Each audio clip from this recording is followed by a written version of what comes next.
আসসালামু আলাইকুম ওয়া রাহমাতুল্লাহ।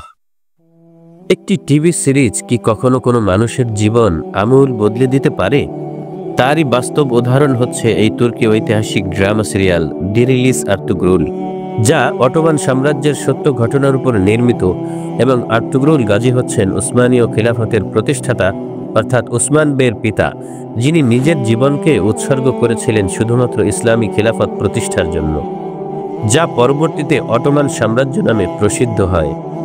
আর এই কারণেই ডিরিলিস আর্তুগ্রুল নামের জনপ্রিয় তুর্কি সিরিজটি বিশ্বজুড়ে কোটি কোটি মানুষ দেখছে এবং ইসলামের শান্তিময় ধর্মে দীক্ষিত হচ্ছে। ঠিক তেমনই একজন হলেন মার্কিন যুক্তরাষ্ট্রের উইসকনসিনের বাসিন্দা খাদিজা নামের ৬০ বছর বয়সী এক নারী, যিনি নেটফ্লিক্সে সিরিজটি দেখে ইসলামের প্রতি আগ্রহী হয়ে ওঠেন এবং ইসলাম ধর্ম গ্রহণ করেন। এই ঘটনাটি তিনি নিজেই তুরস্কের রাষ্ট্রীয় সংবাদ মাধ্যম আনাদলু এজেন্সিকে দেয়া এক সাক্ষাৎকারে প্রকাশ করেন। প্রিয় দর্শক, তাহলে চলুন সেই সৌভাগ্যবান নারীর ভাষাতেই ঘটনাটি শুনে আসি। তিনি বলতে শুরু করলেন, প্রতিদিনকার মতো সেদিনও আমি সোফায় বসে নেটফ্লিক্সে মুভি আর বিভিন্ন টিভি সিরিজ দেখছিলাম এবং নেটফ্লিক্সে ঘোরাঘুরি করছিলাম। হঠাৎ আমার চোখে পড়ল তুর্কি টিভি সিরিয়াল ডিরিলিস আর্তুগ্রুল এবং আমি কৌতূহল নিয়ে তা দেখা শুরু করলাম। দেখতে দেখতে সিরিজটি আমার মন ছুঁয়ে গেল এবং আমি প্রথম সিজনটি পুরোটাই শেষ করে ফেললাম। তিনি আরও বলেন, আমি আলটিমেটলি আমার ভালো লাগা থেকেই আরও কিছু সিজন দেখা শুরু করলাম। এতে আমার মনে ইসলামের প্রতি আগ্রহ তৈরি হলো।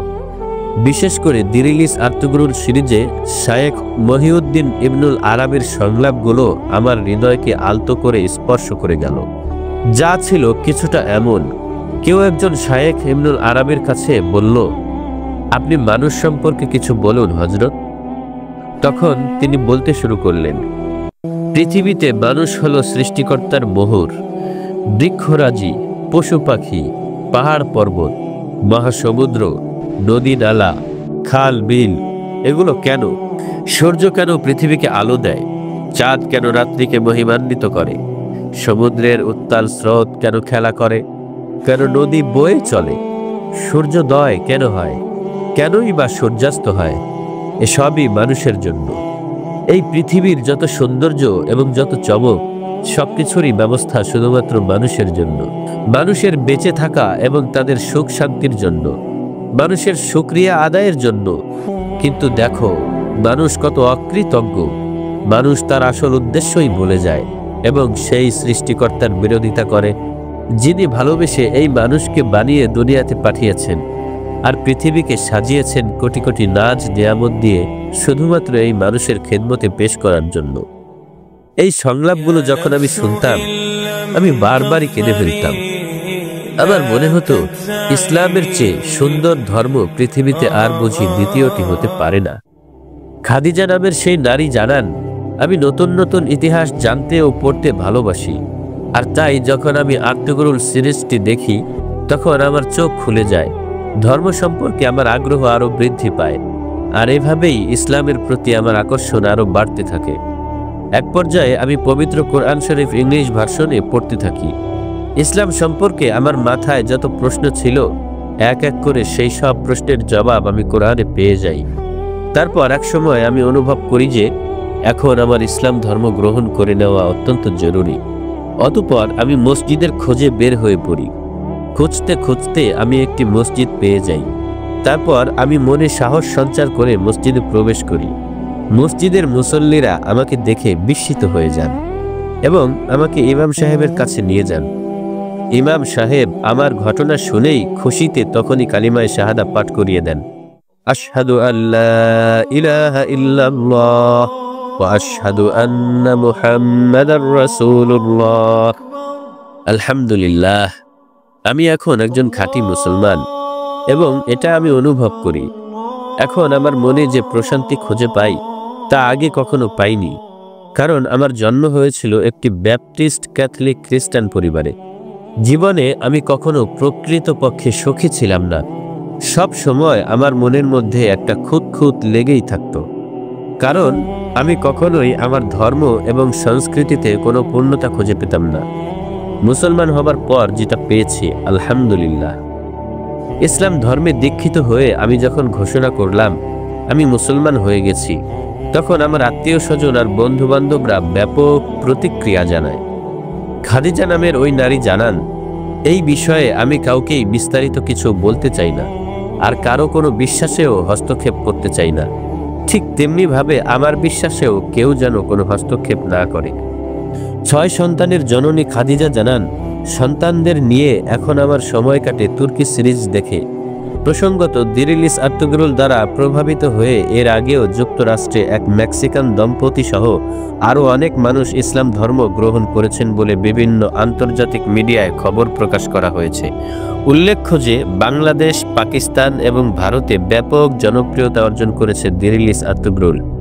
উসমানীয় সাম্রাজ্যের এই গৌরবময় উত্থানের ইতিহাস নিয়ে নির্মিত তুর্কি সিরিজটি পাকিস্তানের প্রধানমন্ত্রী ইমরান খানের নির্দেশে সেখানকার রাষ্ট্রীয় টেলিভিশন পিটিভিতে সম্প্রচার করা হয়। ভারতের মুসলিম তরুণদের মধ্যেও ব্যাপক জনপ্রিয়তা পেয়েছে দিরিলিস আর্তুগরুল।